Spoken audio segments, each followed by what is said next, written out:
ఒక నీతి కథ. ఒక పొలంలో ఒక పక్షి పిల్లలతో నివాసం ఏర్పాటు చేసుకొని హాయిగా ఉంటుంది.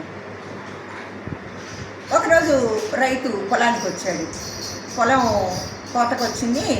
రేపు నా స్నేహితుడిని పిలిచి చక్కగా పొలం అంతా కోతలు జరిపిస్తాను అని వెళ్ళిపోయాడు.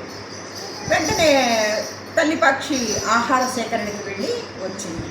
పిల్ల పక్షులు ఇలా రైతు చెప్పాడు, కోతలకు వస్తారట రేపు, మనం ఈ రాత్రికి ఇక్కడి నుంచి వెళ్ళిపోవాలి, మనకి ఇక్కడ ఇదే ఆఖరి రాత్రి అని చెప్పాడు పిల్ల పక్షి. స్నేహితుడిని పిలిచాడా? అయితే రేపు స్నేహితుడు నాడు కోతలు జరగవు, మీరు ధైర్యంగా ఉండండి అని చెప్పింది తల్లి పక్షి. మర్నాడు ఆహార సేకరణకి వెళ్ళిపోయింది. మర్నాడు రైతు చాలా నిరాశగా పొలానికి వచ్చి, నా స్నేహితుడు రాలేదు ఇవాళ, రేపు రైతు బంధువుల్ని పిలుస్తాను, రేపు ఖచ్చితంగా పొలం కోతలు చేయిస్తానని చెప్పి వెళ్ళిపోయాడు. పిల్ల పక్షులు విన్నాయి. వెంటనే తల్లి పక్షి ఆహార సేకరణ అయ్యాక వచ్చాక పిల్ల పక్షులు తల్లితో ఈ విధంగా చెప్పాయి. అవునా, బంధువుల్ని పిలిచాడా? రేపు కూడా కోతలు జరగవు, మీరు ధైర్యంగా ఉండండి అని చెప్పి మళ్ళీ ఆహార సేకరణకి వెళ్ళిపోయింది. మర్నాడు రైతు మరింత నిరాశతో వచ్చాడు. ఏంటి, ఎవరూ రావడం లేదు, పని జరగట్లేదు, నేను నా పని నేనే చేసుకుంటాను, రేపు నేనే కోతలు మొదలుపెట్టి చేసేసుకుంటానని అని వెళ్ళిపోయాడు.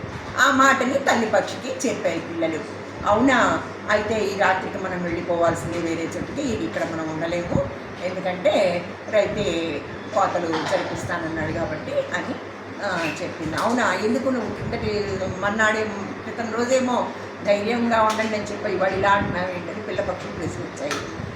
అంటే తల్లి పక్షి చెప్పింది ఈ విధంగా, ఎందుకంటే ఒక పని జరగాలంటే వేరే వాళ్ళని నమ్మకుండా తనే స్వయంగా పని రంగంలోకి దిగాడు రైతు, కాబట్టి రేపు ఖచ్చితంగా కోతల పనులు జరుగుతాయి అని చెప్పి పక్షి పిల్లలు వెళ్ళిపోయారు.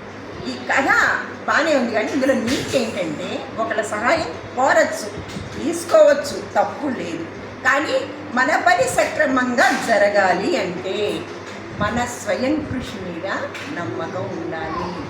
మనం పని మొదలు పెడితే మిగిలిన సహాయాలన్నీ కూడా చక్కగా అందుతాయని ఈ కథ నీతి.